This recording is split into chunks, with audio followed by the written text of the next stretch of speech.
Hello.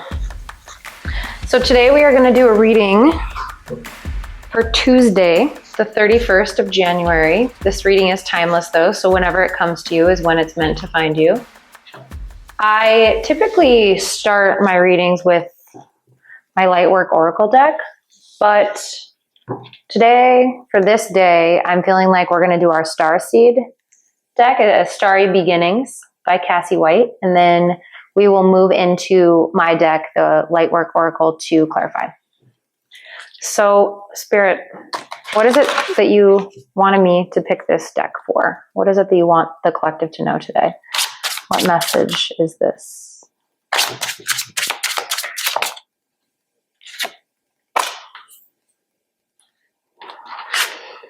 Believe in your power to manifest. Breathe your creation into existence. So I want to talk quick about manifesting too, right? So one of the things that is really cool when you get into advanced manifestation techniques, and I don't know if you guys have gotten to this point, but manifesting is basically where you think about something, think about an image or a thought, something that you want to experience, and then you put yourself in the emotional state while you visualize. So for example, if I want a new car, I'm going to think about driving the new car. I'm going to imagine myself driving that car. But then I'm also going to imagine myself rolling down the road in it and how excited I'll be and the way that I'll feel. And I'll imagine my hands running across the steering wheel. I'll imagine the wind in my hair. I've actually utilized this to manifest a brand new car. And the stories are crazy once you start utilizing this. Try to do, even 60 seconds of this. Just do it once, twice a day, depending on how instantly you need this manifestation. You guys, it genuinely works. I would say the only time that it doesn't work is potentially if it crosses over another person's free will. So like if I say, I want to marry so-and-so, or I want to have a kid with so-and-so, that kind of a thing, that actually is impeding another's free will. So in those instances, it could be harder to manifest a person. So you can request and pray for a specific person, but you can't actually, against someone's will, force them into your life. So the power of manifesting is easier when you think about things you barely care about. Like, I'm going to get a front row parking spot at Target today. And then you just forget about it. It completely leaves your mindset. I want you to pay attention over the next 10 to 12 days and watch as you start to manifest things.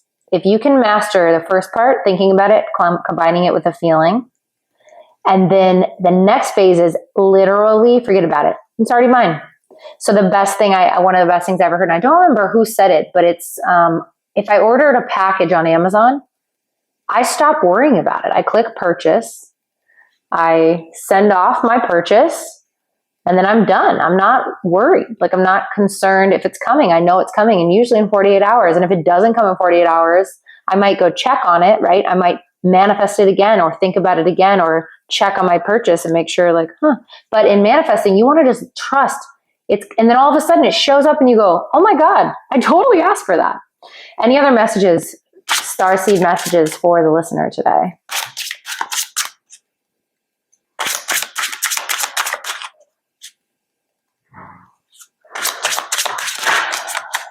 I want you guys to breathe while we're doing this too.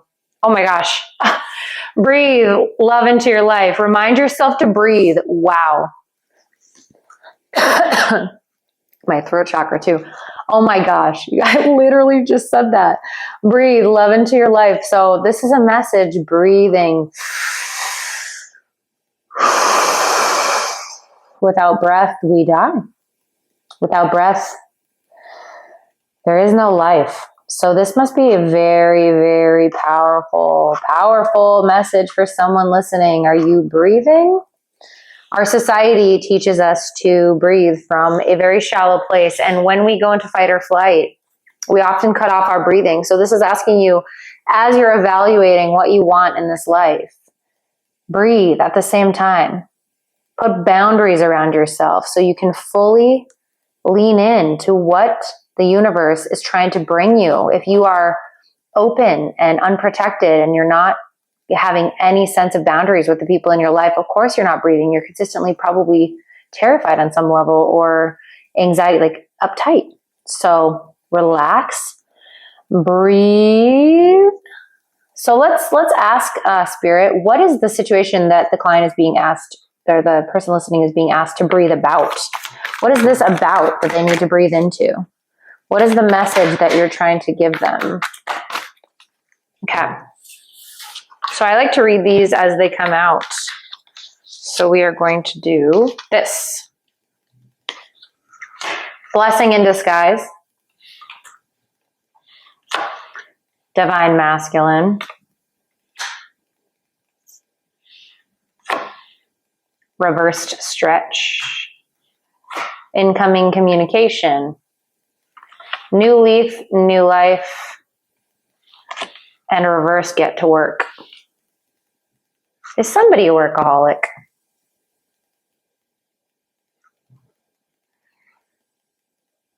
The stress test is over. There's a blessing in disguise for your divine masculine. Maybe you are a divine masculine. Maybe you're dealing with a divine masculine. The reading a couple days ago was about, if you want to go watch it, it was about letting go and rejection being protection from an energy that was in someone's life where the person was very focused on money. So this is almost bringing me back to that. I wonder if you're going to get a message that they've decided to move forward. And the get to work card upside down, right? What does that mean? You're not getting to work. So someone is making a decision, and the new leaf, new life, literally as it sounds, someone's calling you to tell you there's a new chapter. Maybe they're tired of the struggle. Aren't we all, man? I can mirror this in my own life as well. I don't know if this is a collective energy, but I'm leaving stuff behind right now. Masculine businesses, masculine, where things like my divine masculine comes out in my work. I'm an entrepreneur, but the divine masculine is different than masculine, just straight up masculine energy. I think I'm tired of being stretched. I don't know about you. So we need to breathe, we need to trust, and this is a message for us too. If we can embody this power of breath and receptivity and relaxation and allowing ourselves to give up the struggle, not give up. We don't like giving up. We're not saying give up on life. Give up on trying so goddamn hard. There's a blessing that is disguised in tragedy right now for someone listening. You're going to think of this reading when the call comes in or the message. Whoever reaches out to you and talks about a new leaf, a new life, or a new work situation or a new project that they're going to work on, and that they're just like, they just can't do it anymore. They've hit the walls. As I said, walls, my walls creak. So that's a confirmation for me over here. Yeah, this person's moving towards you or towards something else that will allow space for you. What else about this reading? Is there anything you need to clarify that I maybe didn't touch on or that you want to express to them? This one must come out. Shedding skin. Either you or this person. You're leaving a version of yourselves behind that needs to be left. What else do we need to know, Spirit? I do feel like I'm being called to the traditional tarot too. Holy cow, that was a lot of things. So when this happens, I always say this is like for me a story. So I'm going to read them in order as if they were a story, okay? So you need to trust your gut right now, intuitive feelings. You know what this is about. Whatever I'm talking about, you know who it's about. So right now, who is this story about? That person. Take a deep breath.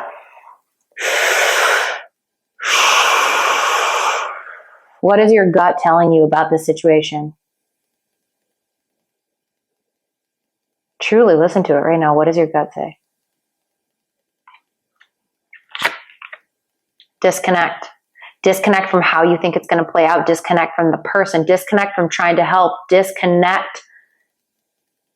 Don't fix things that you don't need to fix, that someone's not asking you to fix. Let the masculine energy figure it out. And if you're the one leaving things behind, don't let other people tell you how to take this next step, unless it is a trained therapeutic professional in a psychological situation, unless it is your therapist.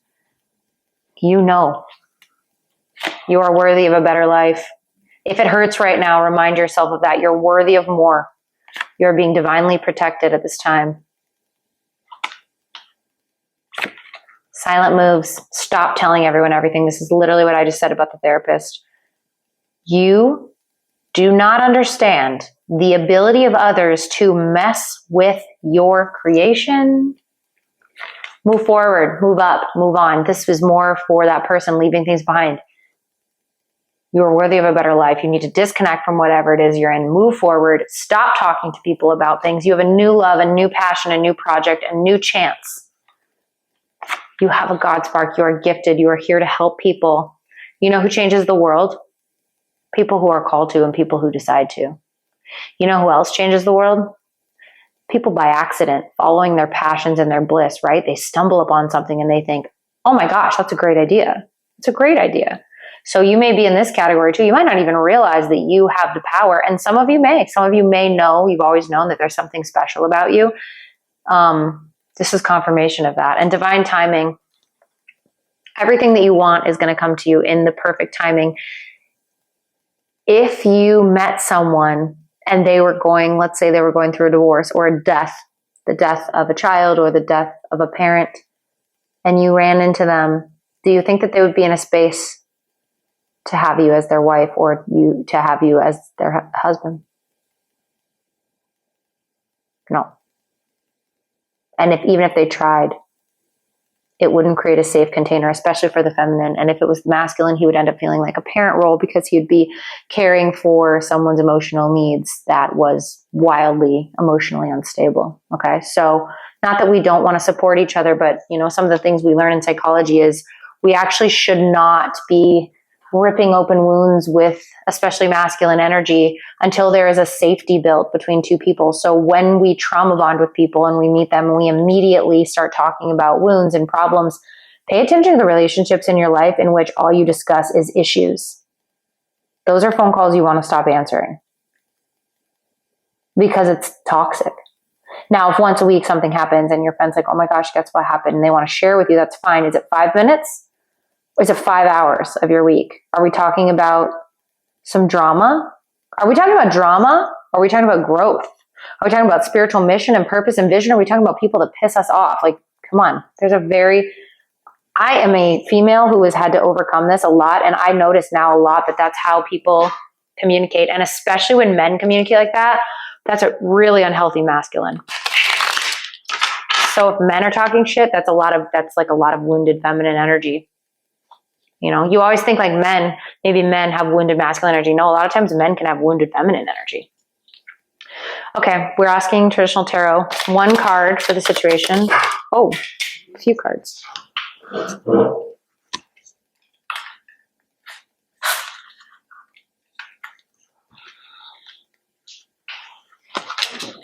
So we have Judgment, Knight of Wands, Three of Cups, and Ten of Swords.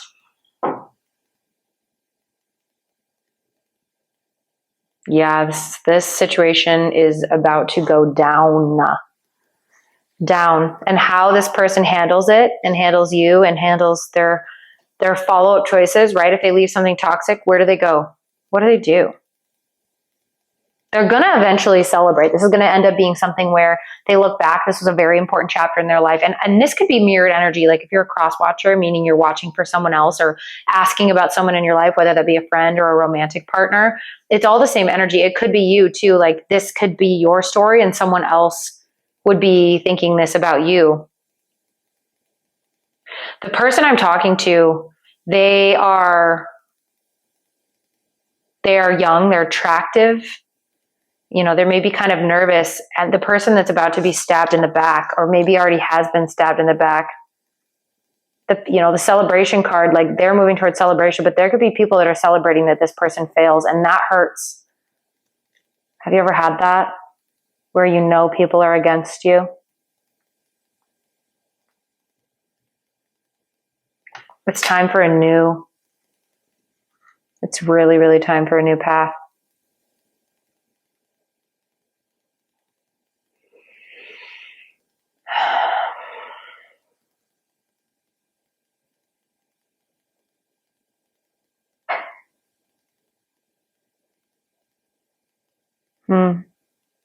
Sorry for the pause. I'm just kind of hearing the story. They don't feel good.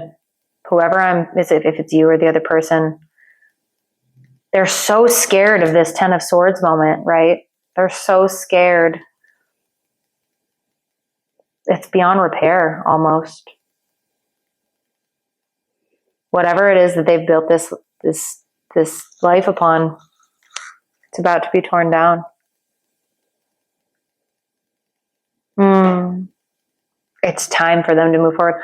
I'm wondering if they've been needing to move forward for a while. And I'm trying really hard to keep my own opinions out of this, because this does mirror very much something that's going on in my life.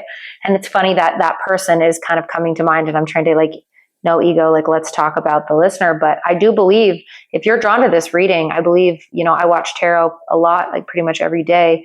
And I do feel like the readers go through the same things that I do and vice versa.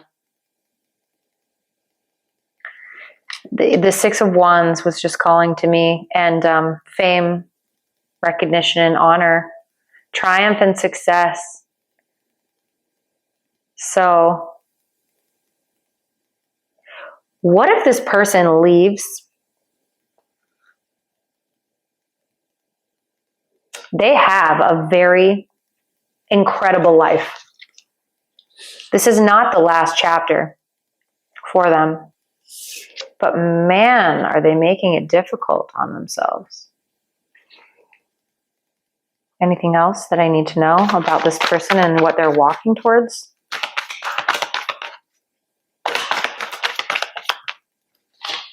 Prosperity begins. Yeah, they have a better life. Divine feminine.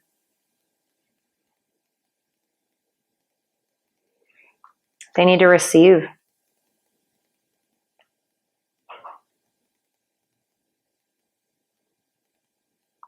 I wonder if prosperity is beginning for their counterpart also.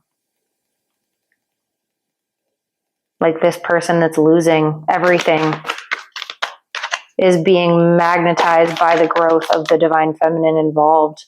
I, as a spiritual healer, and you too, if you're listening and you're feminine and you embody this energy, we often heal others by our prosperity and our decisions. So Spirit's saying yes to what I just said. Yes.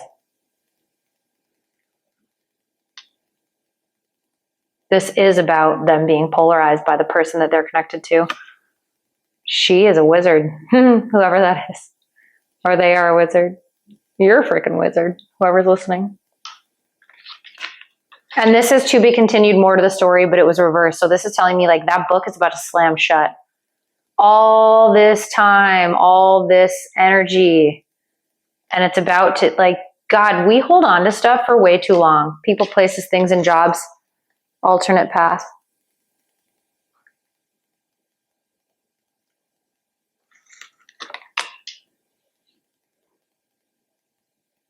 One more, and I think we should leave it here. Three of Swords. Sorrow and loss.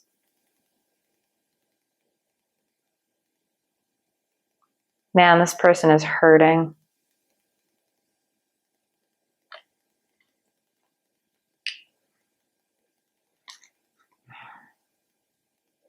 Yeah.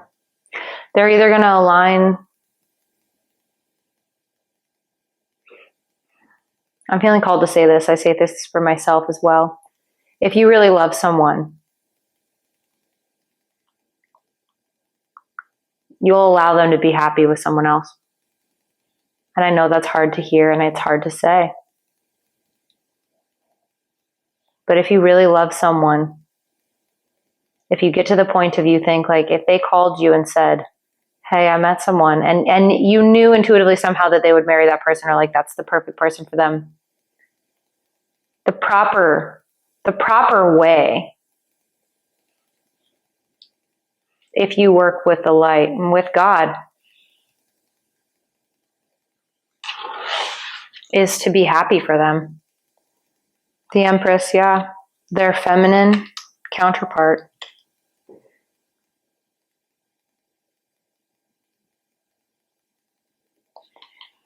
Spirit, please tell me about this person and what they're moving into.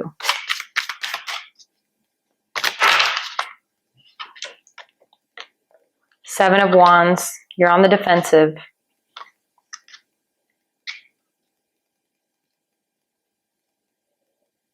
And the World.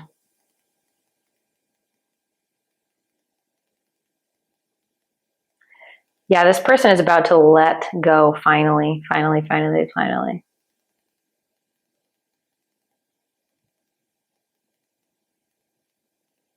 All right, guys.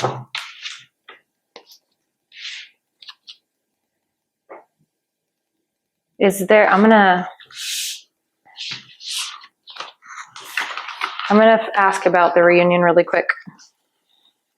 Spirit, is there going to be a reunion between the person listening and the person we are reading about who is leaving behind an old life?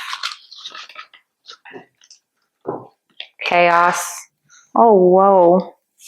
A card, you guys, literally just fell underneath me and I did not pull any more.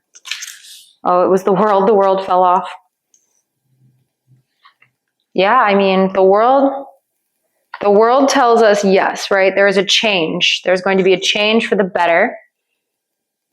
The pieces all fall into place. So the chaos being left behind, the materialistic flip, that's what they're leaving behind. They're going to stop giving a shit about material stuff. And then that's everything happens for a reason. This person will be a better partner to you because of this experience. And trust that, like, even if you really F up, right? Even if you really, both of you have effed up. I know as women, we always take responsibility for everything, right? Even if you do feel like it's your fault that things didn't work out, just know that, like, time can heal this. And I just flipped the devil. The devil, you can reverse these materialistic phases of life. That deep divine love and being obsessed with things and status and fame, those don't go very well together. While you can have them both, it makes life harder. You need to value the right things and then the money will come behind it. And two people looking in the same direction who truly love each other. This person, maybe you and this person, you've both been very greedy. And they make, like, there might be some weird sexual things going on there. There might be some, like, intimacy problems. You might feel very bonded and, like, almost obsessive about this person, or vice versa. They feel that way with you and you could feel it, causing you to, like, lean on substance abuse or drinking, a little too much, or, escapist behavior on both parts. I do have unrequited love on the bottom of the deck. So the energy of the overall reading is still, like, that unrequited love and letting them go. One more, is this couple that I'm reading for, are they going to have a healthy and happy reunion? Spirit, is this couple going to have a healthy and happy reunion once this phase completes? Spirit, is this couple going to have a happy and healthy reunion? It's very sticky, which tells me that, like, if the energy is trying to land right now, it could be very much to be continued. It was barely wanted to come out, but it was almost out. To be continued, more to the story. So yes, there will be a continuation of this partnership. Spirit, is there anything else that this person can do to more quickly and easily move into this? Woo! Don't lose faith. Remember, all things are possible. What is the lesson about this being hard? Listen, intuitive hearing, listen to your gut before your time. There you go. This is just before the time for both of you. It's just not the right time for the two of you to connect. They are a part of your soul family. This is being confirmed here. Don't lose faith. Like, this is your person. You will have a time to celebrate soon once you're reunited with them. This is your twin flame. There's a twin flame and divine union coming either with this person or for both of you elsewhere. Make no mistake. You have to breathe, though, remember? All right. So we're going to work on opening up and setting clear intentions so that this person knows where your heart is. One last message for the person listening on what they can do next in regards to this person that we're reading about. Take it slow, too. Take it slow. Shine love on fear. Love will light up the darkness. It's not fun to do shadow work, guys. I'm going to read this one and then we're going to close it out, but it's not good. It's not, excuse me. It's not fun to do shadow work. But if you were to commit 10 minutes of time, whenever you feel yucky, to shine love on ask yourself, what is bothering me right now? What am I scared of? Write it all down. Because then when you start to have anxiety or panic or anything in the moment, you'll go, if you uncover that you're scared of being cheated on, let's say, that's not necessarily a wound that I have, but I know a lot of people have struggled with infidelity, and my heart goes out to you because that is such a hard thing to deal with and to repair and to forget. So let's say that's your fear. When someone takes a little too long to answer your message, or they fall asleep without responding, I bet that's the place that you go. They're cheating on me, or I'm scared they're going to cheat on me, or what if they're cheating on me, or who's texting them, and why is their phone buzzing at midnight, all of these things. When you have that fear, when you hear the phone buzz and it's a freaking work colleague or someone inviting you both to a dinner the next day that they'd forgotten about inviting you both, you'll go, I wonder if they're cheating on me. And then you'll go, oh my gosh, I just caught myself in the middle of that fear. I just caught myself in the middle of experiencing that fear. Okay, this is the last thing. Shine love on fear. Love will light up the darkness. Love is real. Love is real. Love is real. Beware of fear. Beware of fear. Catch it before it embeds in your mind. It is a constant in life, always there through media, conversations, your own thoughts. Fear comes, it is attracted to itself. The more we let fear in, the more it comes to you, attracting itself to gain force, momentum to disrupt your life. It doesn't mean to take over, but it can't help itself. It grows and grows and grows until you notice that it has taken over. Shine love on fear, like light into the darkness. Love will heal fear. Love will shrink fear. Love will shine onto everything you do, illuminating the good in the world and your life. Love all the pain, the difficulty, the challenges, the disappointment, the hurt. Through love, you heal and move forward. Rather than staying stuck, you can lift yourself up, brush yourself off, and continue on your path. Journey of fulfilling your purpose. Always stay vigilant, conscious of where fear lurks. Give it your love, and you will feel a lightness come over you and your world. A lightness that only love can bring. Love, love, love the present, love the past, love the future, and love the now. Have a great day, guys.